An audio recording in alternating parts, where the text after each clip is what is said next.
যিকোনো ডিসিয়ে যদি ভাবে ই বিদেশী he can be evicted supreme কোর্টে এটা কথা বাৰে বাৰে কলে anyone entering Assam after 25 March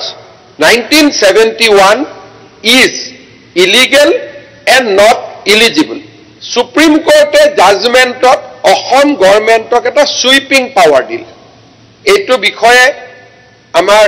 বাতৰি কাকততো আলোচনা হোৱা নাই টিভিতো আলোচনা হোৱা নাই তেখেতসকলে সুপ্রিম কোর্টে এই জাজমেন্টটোতে and this is a constitutional bench judgement welcome by AAMSU all MLAs AASU everybody Supreme কোর্টে কলে যে অসমৰ কাৰণে এখন স্পেশাল এক্ট আনা হৈছিল ইন দা পটভূমি অফ 1950 এটো মই কৈছো